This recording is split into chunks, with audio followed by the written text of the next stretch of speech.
Your story is also important to me. Everything's important here. I think it's so inspiring. This is my favorite issue, by the way, yet ever.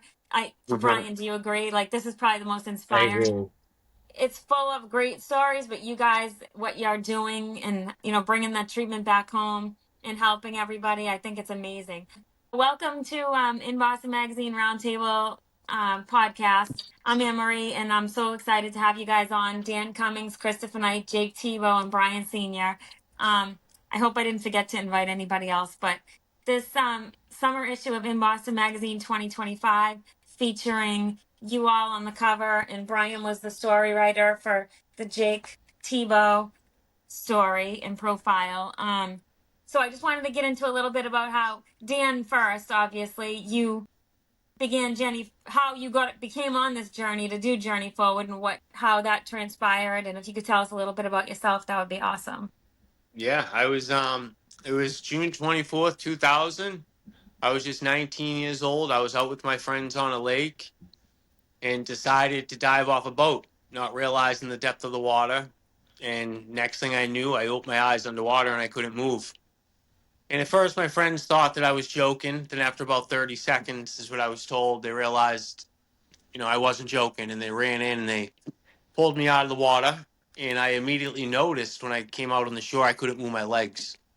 And I was yelling, I can't move my legs. I can't move my legs. And one of my friends bent down. He started hitting my leg. And he's like, Dan, can you feel that? And I couldn't feel it. And right then I knew what happened. And I just yelled, call 911. That was the last thing I remember. I think I went into shock because my friend said I never lost consciousness. And then, the ambulance came and they drove me. I was at Hill Reservation in Westwood, which is a lake in Westwood. And the ambulance came. They drove me to Westwood High School, where there was a med flight waiting in the schoolyard for me to fly me to Boston Medical Center for emergency surgery because I broke my neck. And so they brought me into emergency surgery, but on top of breaking my neck, I swallowed a lot of dirty water. So my left lung had now collapsed, and I was coming down with severe pneumonia. So they had to put me on a life support system known as a ventilator because I was unable to breathe on my own. So in the early stages, the doctors, my family was asking the doctors, chances of me getting up and walking out of there. And doctors just told my family to take one day at a time. They weren't even sure if I was going to make it through the night. And then after about 2.5 to 3 weeks, my pneumonia started clearing up. My left lung had, healed up a bit, and I started to breathe a little bit of my own. And the doctors realized I was going to survive, but the thought of ever walking again or ever having any sense of independence was out of the question. And they even went as far as to say he would be extremely lucky if he would ever feed himself again. And I always say the best thing the doctors ever did for me, besides saving my life, was giving me that diagnosis because it lit a fire under my ass and it put a chip on my shoulder that I carried on my shoulder for 25 years now. And I wanted to prove the doctors wrong like I never wanted anything in my life. And you did, right? And so the first 2 years, it was a little slow. Insurance company was just covering 45 minutes, 3 days a week. I should actually back up. I went to Atlanta. So I was in Boston Medical Center for about 5 weeks. After about those, I was the intensive care unit. After I got out of the intensive care unit, I was going down to the Shepherd Center in Atlanta. Um, but there wasn't a bed open for me. So I had to go to the outpatient of BMC for the week to wait for a bed to open up. And then that's when I went down. It was actually August 1st, 2000 is when I got on the plane. I went down to Atlanta. Another med flight flew me down to Atlanta. And I was at the Shepherd Center for about 3.5 months. And it was a great place. It was a lot of young kids, teenagers. I mean, if you were 30 years old at the Shepherd Center, you considered old. So I was 19. I felt I was in the right demographic where I needed to be. So at that point in my life, at that point in my recovery and injury, that was the perfect place for me. But then after about 3.5 months, I was ready to go back home. I was like, all right, now I'm going home to Boston. I mean, it's Boston, right? They have the best Yeah. hospitals, the capital medical field. Of course, there's going to be a place in Boston to help me walk again. So I was eager to get back here. And it wasn't long after I was back here that I realized, wow, this is not the case. I'm getting 45 minutes, 3 days a week. By the time I'm being wheeled in there, They get me out of my wheelchair. They stretch me out. They do the range of motion exercises. 25 minutes is already gone. And now they're going to work me out for 15 minutes because they're going to start getting me in my chair. So when that 45 minutes is up, I'm out and the next patient is in. And I just felt like I was just a number. They didn't care about my recovery. They just cared about the money that was coming in from the insurance. And I just remember, leaving my physical therapy sessions being like, what? I wasn't even tired. I was like, I can go right back in there and do that whole workout all over again, no problem. And that was a problem for me because I was 19. I played football at this time, I was probably 2021. I played football my whole life up through high school, baseball and football, my two sports. I worked out all the time. I know how you're supposed to feel after a workout. You're supposed to feel tired. You're supposed to feel exhausted. You shouldn't be able to do a whole workout and do the whole workout all over again. So I knew I needed more. I was doing as much as I could. My off days, I went to the Quincy YMCA where I rode an electrical stimulation bike. I had a trainer that worked with my upper body. At home, I was doing as much as I could on my own. I had a standing frame that I would get into every night for 3 hours. I'd watch the Red Sox games for 3 hours into my standing frame. I'd have a workout routine with my wrist weights and everything else here at home. But then it got to the point insurance was cutting me off about that 2 year mark. They were telling me I was done progressing. I knew I wasn't done progressing. I was just progressing too slowly for them. Yeah. So I started doing some research and I found out about a place in Southern California that worked with individuals with paralysis up to 3 hours a day. And I'm like, wow, 3 hours a day. I was willing to put in the work. I just needed the opportunity. So luckily, I had a brother who lived in LA. This place, Project Walk, was in San Diego. I called my brother Jimmy in LA. I said, Jimmy, there's a place in San Diego. I need to go check out. I feel this place can help me. So it took a little time, but a month, 6 weeks later, I flew out to LA. Jimmy drove me down to San Diego. We went into Project Walk. I was in there for not even 5 minutes. I seen, paraplegics and quadriplegics on total gyms, on spin bikes, taking steps. These trainers were doing things with their clients that I couldn't dream my therapist doing with me. And I knew that if I wanted to reach my goal of getting on my feet again, that was the program that I need to be a part of. But my problem at the time is I lived 3,000 miles away and I was still a pretty dependent quadriplegic. This is now September 2002, just over 2 years after I broke my neck. I come from a large, youngest of seven. My older brothers and sisters would alternate days and help me. I had a personal care assistant, Monday through Friday that would come stretch me out every morning, get me on the ride to go to therapy or bring me to the Quincy YMCA herself. But I couldn't get anyone to come to California with me. They were all, my older brothers and sisters are married. They have their careers and their families here. Jimmy was in LA.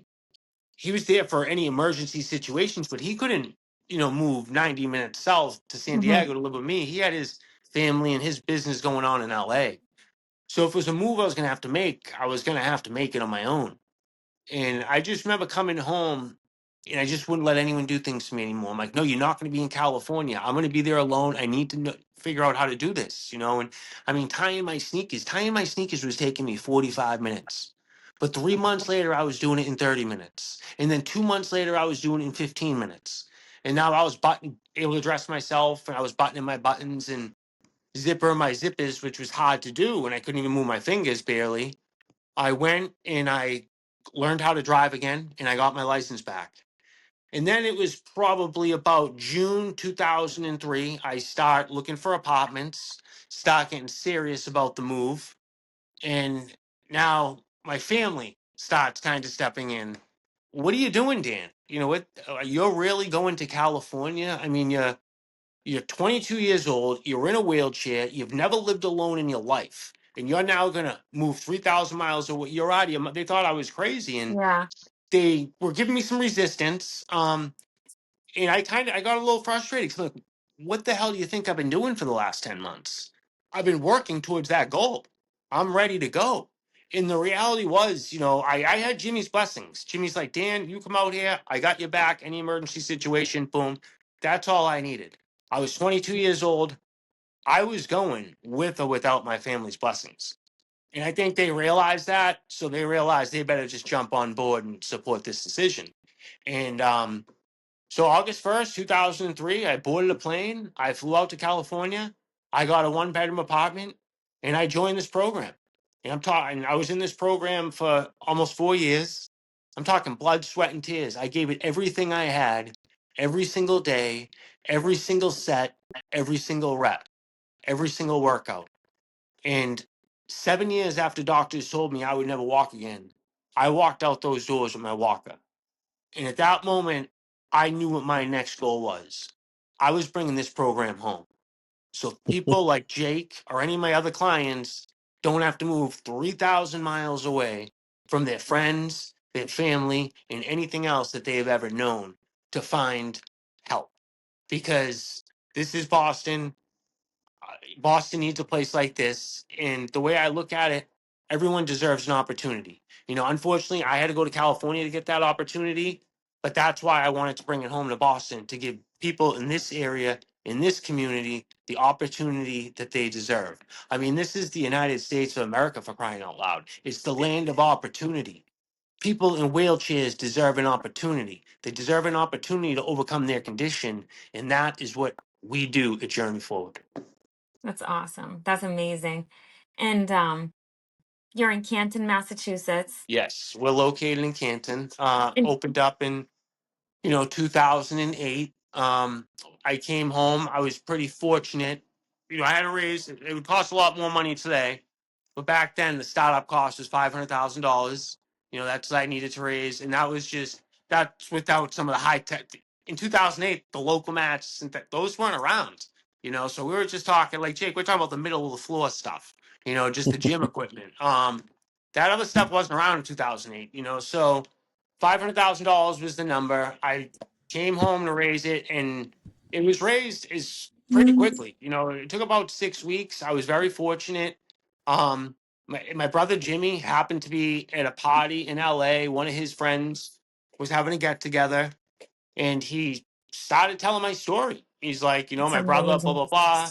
He just went back to Boston to raise money to bring this program home, and then apparently a woman approached him and said, I want you to introduce me to your brother. I'm interested in helping. And then so Jimmy called me the next day. He gave me her name and number. He gave me an email and said, email her. I think she's willing to help you. So I emailed her my story. I told her my pitch. I told her what I wanted to do. And she emailed me back. We went back and forth for about a week. She had a lot of questions. I answered all her questions, and then she wanted to set up a conference call. So I remember getting on the call. It was on a Sunday. It was exactly 1 week after I sent that initial email. And that conference call was about 45 minutes. And we talked about a lot of the stuff we already talked about through the email, reiterated a lot of that. And at the end of that call, she said, Dan, I'm going to give you the money, open up your center. And I said, all of it? She said, all of it. My heart fell in my stomach. And just like that, I hit the $500,000 to open Journey Wow. Forward. But we had to That's go now amazing. look for a location, buy the equipment, hire staff, and but that was just the startup money. Now it was okay. We got to keep these doors open.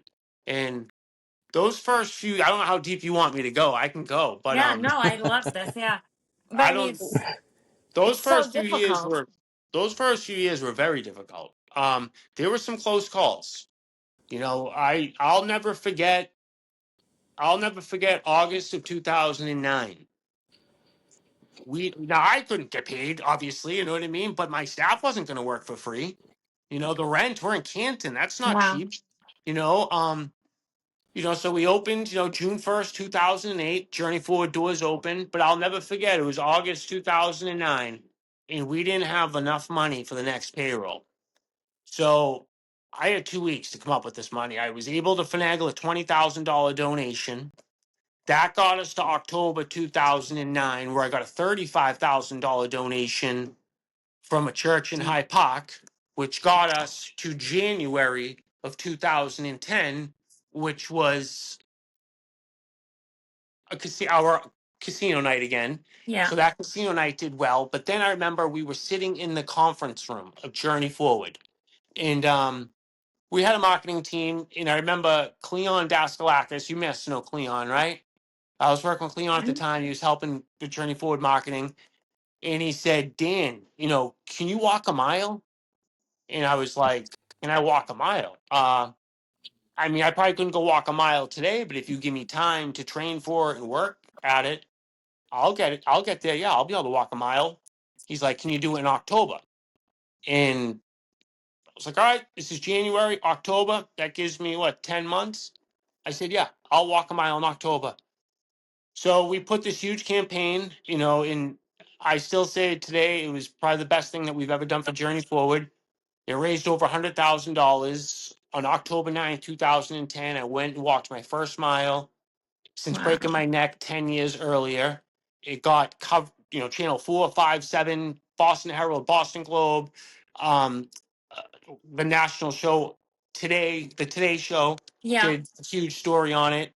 Our clientele doubled just from all the Wow. news because there were so many people that didn't even know we existed. Yeah. So now we just raised over $100,000. Our clientele just doubled, and I would say from that point on, there was never a threat of closing, and it just got Thank better God. and better and better.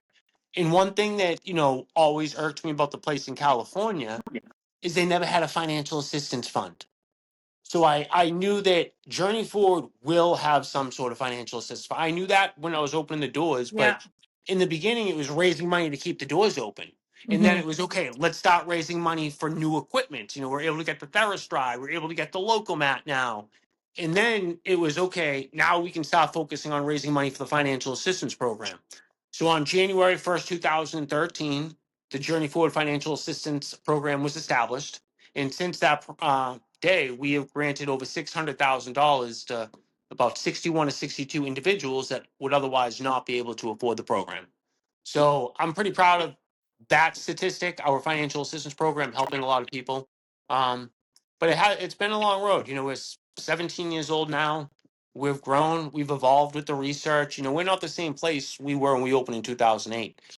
The research has grown, it's evolved, we evolved with the research, and Yeah. that's what And it's you're about. always moving forward. It's not what you just Yeah. learned in San Diego. You're keeping the doors Oh open to yeah. always Yeah. And evolve. Yeah. unfortunately the place in San Diego is closed down. They're not around anymore. Which is sad for Wow. people of That's San really Diego. sad. Yeah. That's awful. So now, will insurance cover any of the treatment at your facility? Today, no, they won't. That's disgusting to me. That's What's disgusting. what's crazy is workman's comp does. Workman's comp covers it, but health insurance will not. It's bizarre. It's almost like they don't want you to heal. They just want you to Yeah. need the whatever it is that they do. Oh my Because the goodness. problem is it's such a long process. It's not the type of injury that you're going to come in for 6 or 7 months. You can be 100%, walk away, you're all better. It's a lot of cases, it's lifelong. And Yeah. health insurance don't want to sign up for long things like that. Yeah. Yeah. And I know we talked about it, but when I asked you how it is to see someone like me, like God forbid that something like that happened to me, I might not have the drive and the focus that you had going in as an athlete. Like, and I know a lot of people might go into a depression and not have that like will to train so hard and want it. Is there a way that do you find that common with patients coming in that they just Yes. try but they don't have that stamina or perseverance that you have? Yeah. I'm not even going to say that I have. I'm going to say they don't have the. I listen. I'm just going to be honest with you. Oh yeah, they don't listen. It takes a lot to Yeah. overcome this injury. It takes a lot. I It mean takes everything yeah. you got. And the reality of the situation is, more people than not may not got what it takes to get to where they want to get. It's tough. It's tough. You know. Yeah. Um. So yeah, I see it. I see it. You try to talk to them, but You know. my goal is to walk again. Some people don't have that goal. Yeah. Some people are like, oh, I just want to learn how to drive. I want to learn how to. And my goal is to walk. Yeah. I reach for the friggin' stars, and Yeah. I mean, I not. have to say, walking into the doors of your place, I was like awed. Like it was just amazing seeing everybody up, moving, walking, working their butts off to get where they are and get, to heal, to get better, to evolve into, the next level. It was just amazing to see that. And the stuff you have going on, you don't see that in other places, like the walking machine that Yeah, the local that you mat. Yeah, guys walked beside. Yeah, that was amazing. And then the big one that goes around the whole yeah, facility. for sure. Um, it was awesome. And it was awesome to see them up and I'm sure that's inspiring in itself. Feeling yourself get up and walk must be like, oh, this is what I'm going to do. Like I mean, that's probably it's like helps the mind feel like you could get there, right? Yeah, Mm. absolutely. And Jake can even touch up on this. Yeah, without a doubt. Just being up in Yeah. your feet. Looking at yourself in the mirror on the local mat. It's just a good feeling. Yeah. Seeing there. But then when you actually get on the ground and you start taking steps with your own legs on your own power, it's just a feeling it's pretty indescribable. I'll never Yeah. forget the first day I did that. It was You did it. it Like your was success. success, right? Yeah. Um, If you don't mind, I'll just add on to that real quick, Anne-Marie, and yeah. what you said, Dan. Like, I think Journey Forward hits what you see every day when you go in there to a T, and that's what on every one of the specialist shirts and the sign. It's bettering the lives of those with paralysis. It's like I align with Dan. My goal is to walk again. Some people may not, that be their main focus, but ultimately they're in there to better their life given their paralysis. And I think that's Journey Forward. That's exactly what they do. And I joke about it, but it sounds cliche. Like if everyone in the world went in there for just 2 to 10 minutes, this place would be an unbelievable place to live. That the United States, that is, because Yeah. it's just there's not an environment like Journey Forward that I've ever experienced, and I know countless others. Yeah, I mean it really has that impact. When I walked in there, I didn't know about Journey Ford. I didn't know what to expect, but walking out, me and my daughter were like, "Oh my God," like the feeling of how amazing that you are and what you're doing and what the drive that everybody in there has and the upbeat that's just everything was amazing and I was so truly inspired by that. And Yeah. and before we get into Jake's story, I just wanted to talk about how you said the casino night. So that's how you is that the main focus of how they you raise money to help people now? We have the casino night and we have the walk. We're also a Hmm. part of the Boston Marathon and the Falmouth Road Race. So those four main events are our main events all year. Then we have a couple little things in between. We may be the beneficiary of other events or, you know, Yeah, that's awesome. grants, donations. And so Christopher and you, I don't know how you met if you want to tell me a little bit about that and how he Yeah. has been like a major part of the casino night for so many years now, right? Yeah, our original casino night, January 2009. We're just putting together this casino night. Like I was telling you, now we got that donation from the church. Now we gotta have a fundraiser. That's only gonna get us to Yeah. so far. So we end up doing this casino night in January, and then we're trying to get some celebrities there. And Jimmy at the time, I remember calling me, and he mentioned, "Hey, I've been working with Chris Knight." I was like, Chris, and I remember the Brady Bunch, of course, Yeah. blah blah. But I even remember I was watching Chris just a few years earlier on the Surreal World or whatever it Yeah. was, while I was living in California. So I was like, oh really? Yeah, that'd be great if you can get him. You think so? He's goes, yeah, let me talk to him, whatever, blah blah. And then a few days later, he called me and he said that Chris was in, and So, so I even had a conversation with Chris on the phone Yep. before he came here. But then, Chris came to that first casino night in January of 2009. And I remember at the end of that night, he came up to me and he gave me a big hug and he said to me, Dan, whatever you need me, I will be here for you. And I thank you so much, and people say that to me all the time. And I'll tell you, here we are. We're in 2025. Every single year, Chris has come back and helped me because I asked him to. I will never forget that. Like I said, many people have said that to me. Chris is the one person who has said it and has stuck to it. And I've gotten to know Chris. I mean, geez, it's been 16 years now, so I've gotten to know him pretty well over the years. And he's a remarkable human being with a tremendous heart. I will tell you that. Well, I'm thinking I'm looking at the remarkable human being. who am I to say no to you? I mean, after all that you've been through, you teach all of us, what daring to believe actually means. So, you're, like I say, you're a real life superhero, because you're made out of stuff that most of us aren't, and but you're proof that it does exist, and provide that kind of example and leadership that I am sure is helpful. I mean, the idea that you're like, going back to your family and their, love for you, but recognition, they're new to the whole idea paralysis themselves, right? They're learning it through you, but the world is teaching them the history of paralysis and sort of settling on what to expect, which is not bloody much. Yeah. And you're the one who's saying, well, no, you're going to expect a lot more from me. And they're not sure how to, parse the two, and don't want you, as it's also the landing space for the medical arena, not to hurt yourself any further. Yeah. And as a result of that, you accept that prescription, then you don't get to prove them wrong. And in the process of doing that, pioneer a path that others can see, is now provided to them. I mean, the Locomat and all the machines that are today there helping have been designed and built in this period of time. Yeah. That you have been actually showing a world that there's more that you can expect and want from those who suffer from spinal cord injury or paralysis.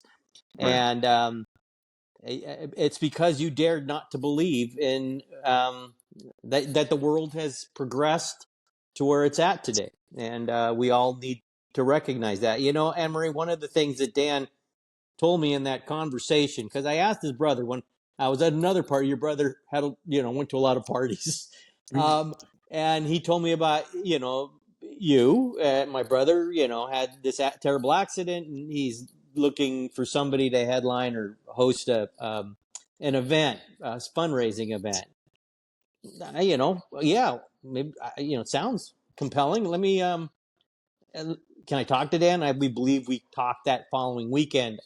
And you said a couple of things to me that just were absolutely simple, really simple, and really true. And one of the things that you said was they were teaching me to sit in a wheelchair, and I wanted to learn how to get out of it, and of course, then focusing on what you were going through, recognizing how you're at odds with the insurance world because of the length of recovery, and how they're a business looking, to operate profitably. That's not something that they're going to be, as willing as one would think in helping you find success in the whole medical community. And your bloody constitution. I mean, the fact that you were pissed off that there wasn't a facility in Boston because of your belief that Boston is the center of the medical world. It just all coalesced to make it clear to me that I needed to be involved. And it's you as the person who provide me more than you could know. At times, mostly recently, it's sometimes hard to have positive feelings about humankind. But you elevate that, and you cause me to believe again in the human spirit and where it can be developed to. So I thank you for your spirit, because it guides us all, and I will be there until I can't be. Well, So, thank you. and pleased to be. Yes. Awesome. And I was so fortunate through, actually, I got to meet Jake obviously at Journey Forward, but Brian Senior, who we have on here, attorney for the Teamsters, but also a writer with InBoston magazine, and he's on our advisory board, introduced us to Jake, who just happened to be also working out at Journey Forward, but he's been telling me about Jake for so long and how what an inspiration he is. I'm like, oh, it sounds like the Dan's Cummings story, and I wonder if they all know each other. He's like, know each other. He works out there, so will you guys Torch jump carrier. in and tell us a little bit about that too? And Jake, I mean, Brian, you obviously did the story, but Jake can tell it too. You know, if you could tell me how you got involved, what happened to you, how did this happen, and you know how you ended up at Journey Forward as well, and what that's done with your Yeah. situation. Yeah, no, absolutely. It's definitely been a whirlwind of a journey, and this September will mark 4 years since kind of my entrance into the paralysis world. And I'll start by saying Tom Smith, who is a very good friend of mine, and I sit on the board of his foundation. He told me one day, right after I got hurt, him and I were sitting on the deck, and he of Spalding Rehab Hospital in Charlestown, and overlooking the city, and he said to me, the paralysis world is one that you don't want to be a part of, but when you're part of it, it's the best family there is. And I think, you know, Dan, just before I get into my story, Dan has he's been a prime example of that in what he's created, and the people he's brought together. And the specialists at Journey Forward, they want it just as bad as we do. They want our goals just as bad as we do, and they're going to do whatever they can to get us closer to those goals. And so that kind of just start, but a little bit about myself. September 4th of 2021, I was gearing up to get ready to move back to start my senior year at Milton Academy, in hopes of having a great academic year, social year, and also hockey year. I grew up playing hockey my whole entire life. It was a kind of major part of my identity. It still is to this day. And I just really was beyond excited to try to reach the goal of playing the highest possible level I could with the sight of college hockey ultimately on the doorstep. And September 4th, it was kind of a big youth U16, U18 age group tournament in the Massachusetts area. Great day. It's one of those days you can remember everything. I had a game in the morning at 11 o'clock. My dad and I went and got lunch. We kind of showed up to the next game because I had two that day, and my second game was a little bit down 495 in Hopedale, and we showed up a little bit early, and we are throwing the football around and just kind of enjoying it like we've done before. And the rest of my teammates show up, and we stretch, we take the ice, and at the time I was playing for my club team with all my Milton teammates and a bunch of kids from Tabor Academy as well. And ironically enough, we were playing a team that I had played the year prior, the South Shore Kings, who I played with a bunch of my Milton teammates on due to COVID restrictions and not really having a season with Milton. And to make a long story short, I was took the ice, I went down, I scored. I come back to the face-off. It's early in the first period, and we had gotten off to a hot start as a team. And I'll never forget, I catch a pass from my teammate, and I'm going up the right side full speed. And I opened my chest to the middle to send the puck across to another teammate of mine. And the defenseman kind of came over, clean play. He hit me right in the corner. And later on, I found out I got hit right in the corner of where my father was standing. Legit could reach through the glass and then grabbed me. I was that close to him. But long story short, I hit the boards and immediately went unresponsive. I was foaming at the mouth. Really have absolutely no memory of hitting the boards. And my first memory personally comes 2 days later. My neurosurgeon was to my left. My mom and dad were to my right. My mom was holding my hand. My brother was at the foot of my bed. And I vividly remember waking up to kind of seeing tubes all in and out of me, monitors on me, and my mom's just the feeling of my mom's hand on my hand. And I turned to the left and I said to the neurosurgeon, I said, Doc, what's happened? And he said, Jake, you've been involved in a serious hockey accident. And I said, okay, I see that now. What do you mean? And he said, Jake, you'll most likely never walk again. and it hit Wow. me, and I sit there in this hospital bed, and at the time 18 years old, and kind of, I think, aligning a little with Dan's story, my first words, and one thing I say a lot when I go speak is, I don't like, excuse my language, people that bullshit, and I don't like bullshit in general. And my first words to him were, I'm ready to fight. I'm ready to go to war with this thing. And here we are, 4 years later, almost, and still going to war with it every day. But those words have been engraved in me every single day. And, I live by two kind of main phrases now, no quit and no bad days. And both of those ultimately come from the aspect of that promise that I made to myself. But I didn't realize the massive, massive group of people that were getting behind me and believing in me. And so on that day of September 4th, I hit those boards not knowing where life was going to go necessarily, but I knew that that promise that I made when I came to it and woke up has led me to, quite honestly, do more things in 3+ years, almost four, than I ever thought I could do in a lifetime. And that's in kind of, through my time and through the ups and downs. I always say, like, to my family and I, like, we've adopted the idea of no bad days. Like, there's truly a good moment in every day, and it just takes a shift in perspective sometimes. But you just look back every night. I look back to myself. I find that good moment, um, and shift. But kind of more concrete wise, like Dan's mentioned, insurance and other kind of factors involved in the paralysis world, they want to get you ready to live life in a wheelchair as independently as possible. They don't care if you walk. They don't care if you, can feed yourself. As long as you are able to leave the hospital in a wheelchair and get home and be safe and ultimately live your life, then so be it.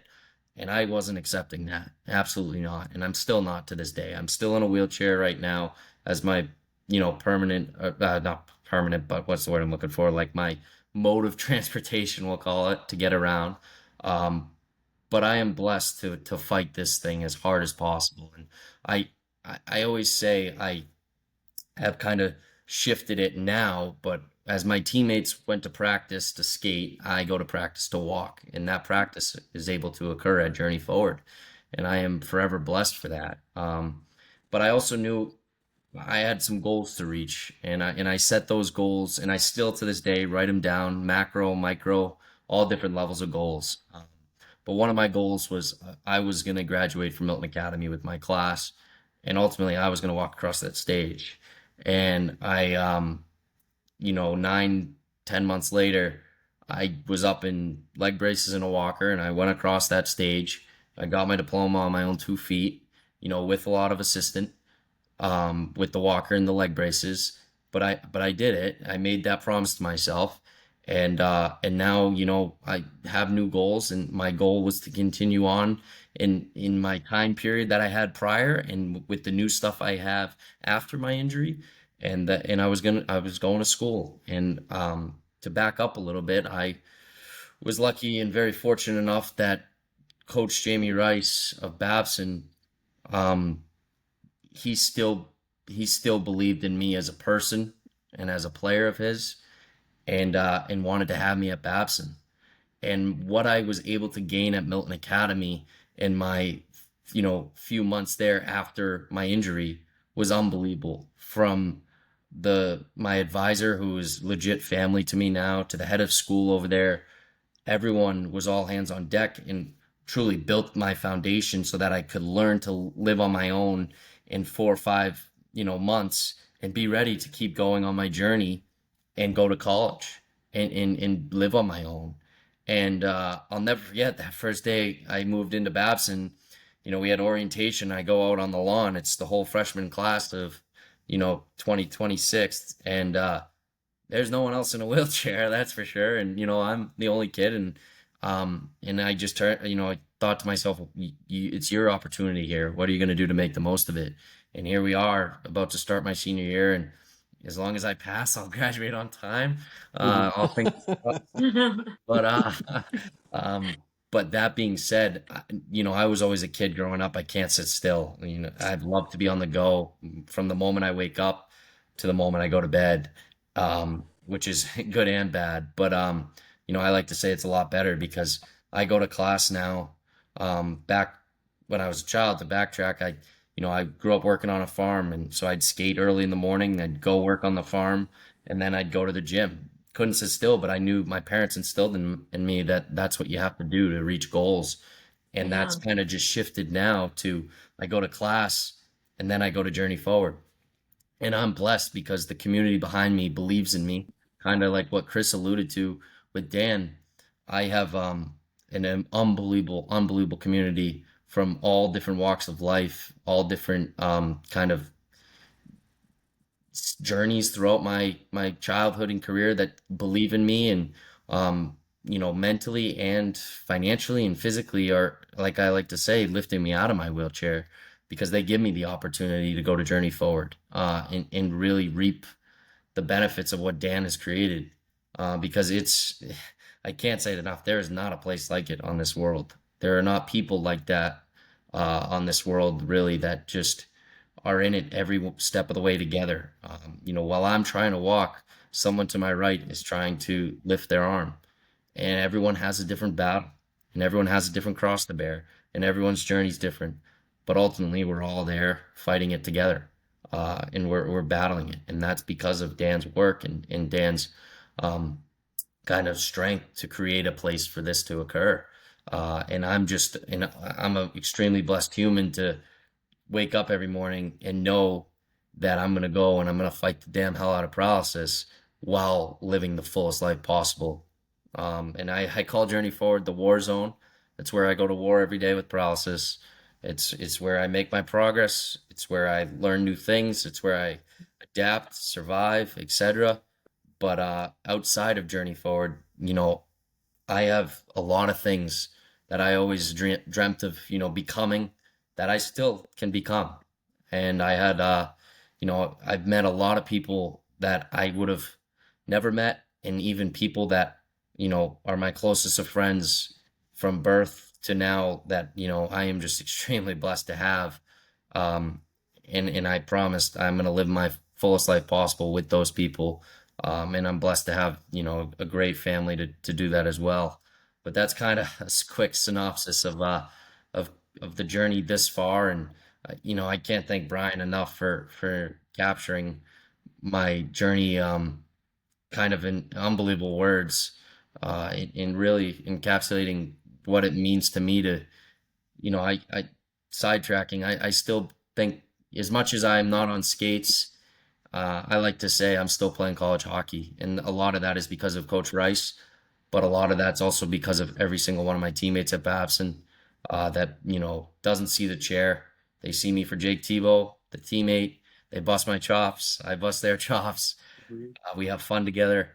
We share good times, bad times, um, and ultimately we're all competitive. We want to win, and like I said, every day when I go down to the rink, I love the game just as much as I did on September 3rd, just as much as I did on the morning of September 4th, and just as much as I did on the shift I went out there on September 4th in my second game. And I know there'll be a day I get back on skates, and that's what motivates me to keep grinding. And I just can't thank obviously Dan enough for giving all of us, you know, hundreds of people he's impacted every single day, um, for years now to be a better version than they were physically, emotionally. There's so many factors. A lot of people think paralysis is just the fact you can't walk. There's a lot of secondary complications, and it's a lot mental. And you gotta, like Dan alluded to, and I've learned in my 3+ years, you gotta dig in. You gotta be insane. You gotta want it more than anything. And I'm blessed growing up and being the underdog and embracing the underdog in hockey and wanting nothing more than to reach my goals athletically. That's translated to this battle and paralysis. So yeah, that's kind of where I'm at. Amazing. And Brian, Well, I don't think I've ever been this quiet for a sustained period of I time, but now I sort of know feel as it's hard watching you sit there. I know you got a lot to say. I feel as though I should be quiet because how can I mean, I I think know. Chris and I sort of feel the same is this is Dan and Jake's story, respectively and collectively to tell. But Dan, let me just say at the outset that what you've created is nothing short of remarkable. And I know Jake and all of your clients would be the first to say that. And Chris, the fact that you, without hesitation, jumped in 2009 and have stuck around with everything that Journey Forward needs since, I think speaks to your character and really is a testament to you as a man. And I think we all appreciate that, and it's worthy of great admiration. And Well, thank you. It's kind. you're welcome. And on the subject of admiration, that's sort of the first word that comes to mind with Jake Thibeault and Anne Marie. You mentioned it earlier in the podcast, but I think since I got to know you well, I've been talking about Jake Thibeault and how important it was to me that we get him on the cover of this magazine. Yeah. And we were trying to figure out a way to do it that would do justice to Jake. And then when you visited Journey Forward, I think it just dawned and said, "This is a match made in heaven." And of Yeah, course, Jake, absolutely. that's his war zone, as you call it. And I think Dan, you'd like no better term than that, based on what I know about you. And I see you have Tom Brady behind you, a great champion, and that's what you cultivate and produce at Journey Forward. The way I met Jake was through my brother Sean, who plays hockey at Babson College. So it was a little over 2 years ago, and it was actually before he started his freshman year. Uh, just through different events the hockey team had over the summer, I first met Jake, and with the exception of the wheelchair, to me, I viewed him as a full member of the hockey team, and that's how Sean talked about him and still does. And as the season began, I really got to know him. And I had remembered, just having grown up in a hockey family, the horrible story about Jake's injury. And, heading to a very bright future at a great school, Milton Academy, with lots of college opportunities, hockey and otherwise ahead. And it's one of those stories, as any athletic family will tell you, is you never want to see it. And then it came full circle during that freshman year, which was 2 years ago now for Sean. And Jake is a fixture on the Babson hockey team. I can't think of any other way to say it. He travels with the team. He's at every home game, every away game, every practice. He's up surveying the scene. He's in the locker room. And Coach Rice is a pretty formidable guy, but I think maybe a close second on who the players most look up to would be Jake Thibeault. And as you saw, I think during Jake's remarks, that's for good reason. And the resolve that he has personally, the drive that he brings to everything he does, but also the sort of easy manner in which he conducts himself just astonishes me. And we all have challenges and difficulties, as Jake said. We all have crosses to bear. Jake's, I think, is a considerable one. But what he's done since his injury has been just amazing. And he continues to speak to people, to young athletes. He speaks to business people and conveys the lessons that he's learned through struggling to walk again and to skate again. And I have every confidence that he will do that. And I wrote that in the story, and I hope everyone enjoys the story. Jake said I did him justice. I don't know about that. I did the best I could. I'm a lawyer. I was an English major. I've written a lot in my life. This was the most enjoyable, but the most difficult thing I have ever written. And Yeah. the reason for that is because I was putting so much on myself to make it as perfect as I could. We can never be perfect, but I was certainly striving for it with this. And I will just encourage everyone listening to this, keep your eyes on Jake Thibeault, because he is and will continue to do great things. And Chris mentioned at the beginning, how it's sort of difficult now to look around and find role models, but on this call, I think we have several great ones. And so Amen to that. I just want to thank you, Jake, for the opportunity to write some of your story, and more importantly, to be a friend. And you've become a great friend to the whole Senior family. And Sean going to Babson is one of the best things that ever happened to me, because I became, by virtue of his membership on the hockey team, sort of an honorary part of the Babson extended family. And that's my social life in the fall and winter in Wellesley or wherever you guys are playing. So it's really been a joy. And I hope everyone enjoys this issue. I think Anne-Marie was right. Certainly since I've joined the advisory board, but ever since I've been reading InBoston, this issue, I think, really without exaggeration, brought together some of the best and most inspiring people from all different walks of life and blended them together in what I think will be a beautiful story. And we say on our masthead, and it's Anne Marie's, you know, baby, but in Boston where legends are made. And Yeah, we certainly have legends in this issue. absolutely. I agree 100%. Thank you. And I mean, with all that, I'm trying to let Dan back in. It won't let me click on him. It says he's No? trying. His battery died, and it says Dan is waiting to in lobby. It won't let me click. I feel bad. He won't know. Um. Anyways, that being said, oh, Sorry, there sorry, he is. my Sorry, I was trying to let you back in. my No, phone died. no, Chris My is phone gone. died. There's back. Okay. Mine's on the charger. I know it's like at like 4% left, but it says Dan, for charging, the so I don't record, think I I'll said a lose lot of it. nice things about you. I know. Um, you'll have to see it. I'll send everybody the raw. Yeah. But you I guys, think I want to just add one thing that um, these two individuals are exceptional, and the work that Dan has done, the road that Jake is on, and his willingness to accept that same work as though it's a war, might not be in all people, and we, you know, those who become affected by paralysis are of all types.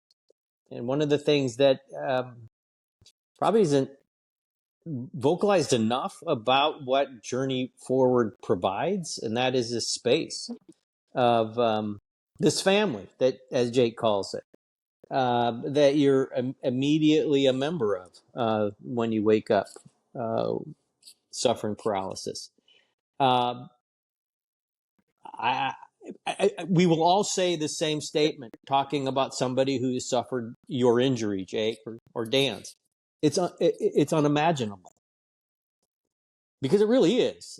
But you're walking proof of it not having to be imagined. But you watch somebody recovering and dealing with a moment in time, and your world changes, and drastically changes, and changes for everybody around you. And one of the things that I think is probably most damaging is the isolation that you're immediately confronted with, because of everyone trying to do their best to keep you from hurting yourself. But you're no longer, you're totally dependent. You and Dan were both highly independent. It's a mental space. It fucks with you, And what Dan has created is a place to kind of break bread and challenge each other, because there's something that you have amongst each other that we can only guess at, because you're part of this family that we're not, and that is you're like kinds. And there's an important bit in that, and having a place for that kind of mental connection, even for those who don't have the ambition to walk again, but just some ambition to better their life by just entering the door.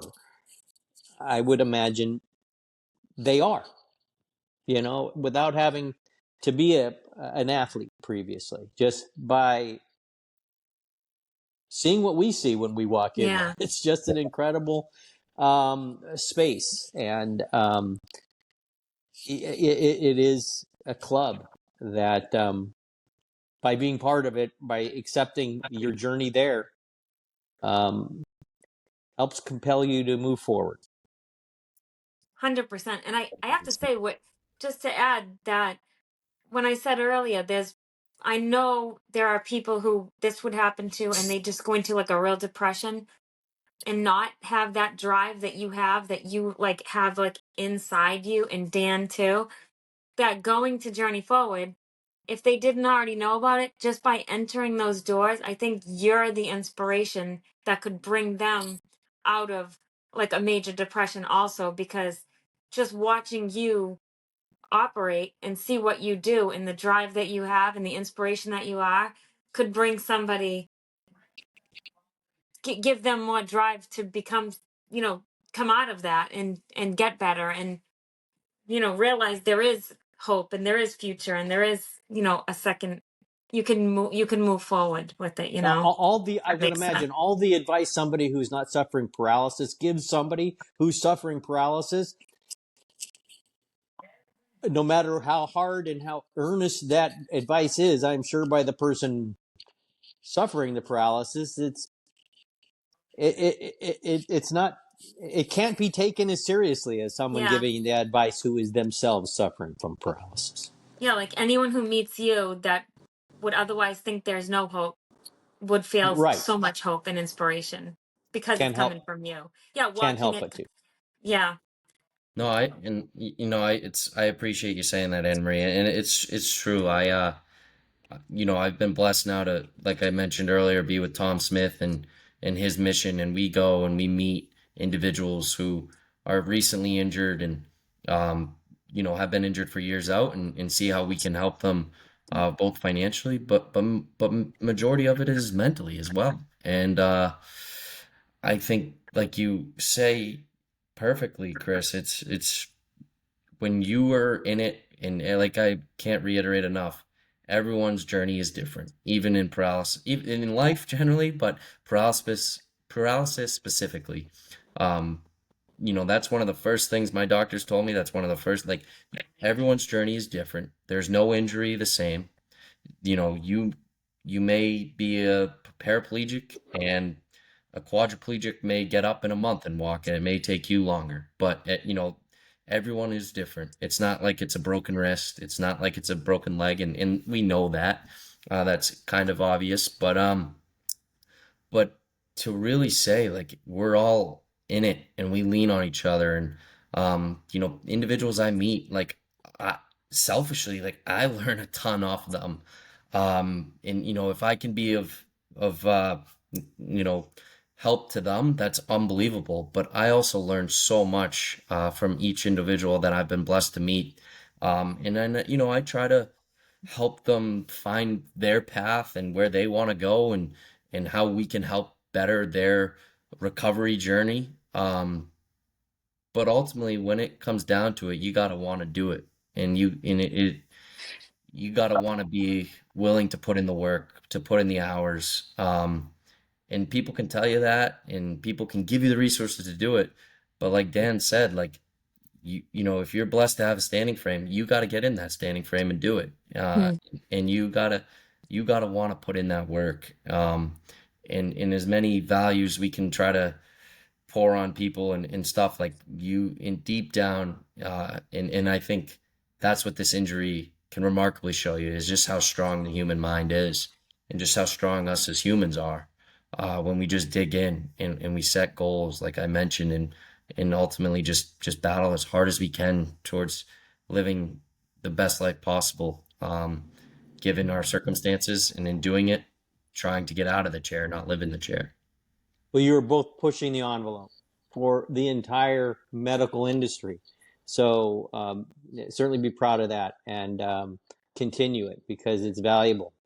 You know how valuable it is for yourselves, but um, I'm witnessing a change, as slow as it is, but still a change Yeah, in the entire community's acceptance of what paralysis means, or the lack of acceptance absolutely. of what it used to mean. So you're part of that.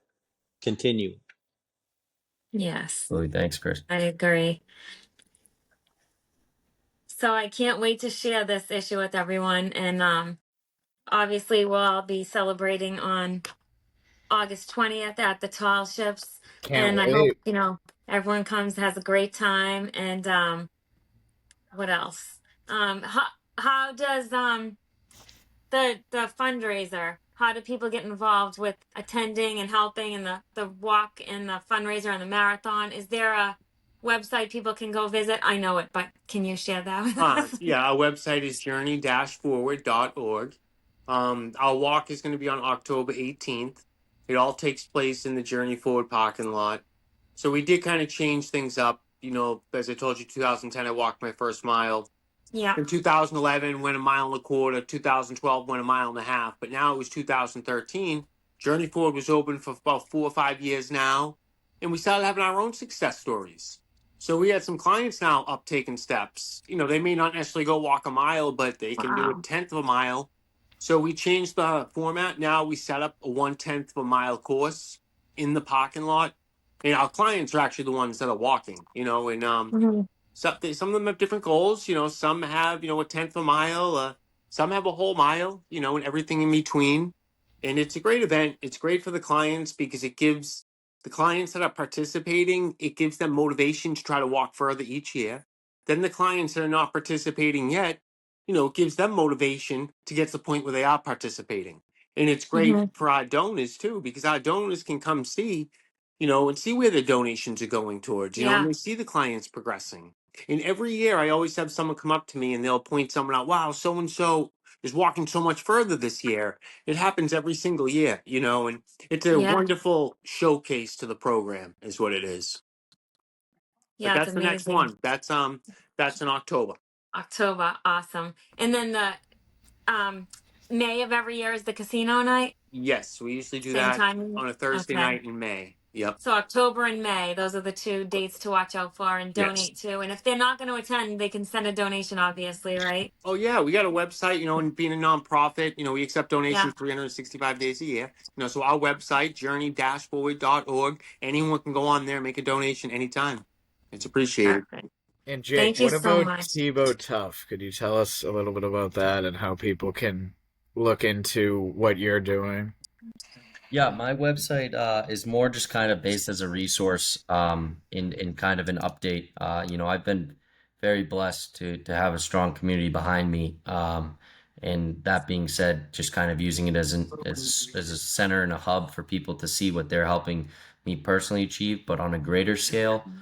Individuals that are recently, injured, there's a ton of SCI resources listed Yeah. on the website. So Journey Forward's on there, but also different foundations that give grants to places like Journey Forward. Just kind of an information hub Wow. on that in a resource. So that's Thibeault14tough.com. And Thibeault14tough.com. yep, Awesome. absolutely. And actually, while I was at Journey Forward, I met a man who has since sent me a message. Sorry, I'm just gonna shut this. And he said that he has I don't know if y'all know who I'm talking about, but he has a website that tells everybody what's accessible, the handicap accessibility. Yeah, Dave Weiselman. Yeah, Dave wasn't know I because I knew you were told him talking. Yeah. we'd share that too if we can. That's funny. He said that maybe the beaches and things like that that people can go to. And Yeah. do you Yeah, find that?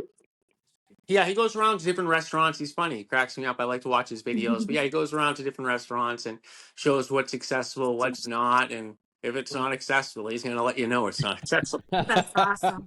Good. It should be. But I mean, you guys are a huge motivation, inspiration, everything amazing. I'm so honored and humbled to have met you guys. I'm so happy that you're part of InBoston Magazine now, and we hope to always share everything you have going on, all of you. And if there's anything we can do in the future, I'm hoping to be part of this for the long haul now, and you know, just watch you all succeed and get Mhm. better, and you know what I'm saying. Thank you, Anne Marie. I'll cut that Appreciate it. up. Thank you guys so much. And I'm looking forward to see you on August 20th. And Yep. anything else I didn't go over, I'm trying to Well, I'll edit this. It'll be like a proper podcast. I'll cut out this whole talking. Well, it was great. These guys are. Yeah. Yeah, it was really good. I loved it. It goes And without saying. yeah, thank you guys. Sorry about my delay at the beginning. All I No good. figured it out All now. good. I still All haven't figured good. it out. I won't know how to get on the next one either, but at least we did this. All right, so I'll send you guys all the full clip and then the little bits and pieces you could share if you want to. And All right. I'm looking forward to see Great. you all. And anything, send me a guest list. Whoever you want to come are welcome to join us. And I can't wait to hang out with you guys on the 20th. I Awesome. look forward to seeing you all. Yes. Thank you so See you. much. I Thank you. appreciate it. Thank you so All right. much. Thanks so guys. much. Take care, guys. Thanks. Thank you. Bye-bye. Thank you. Bye bye.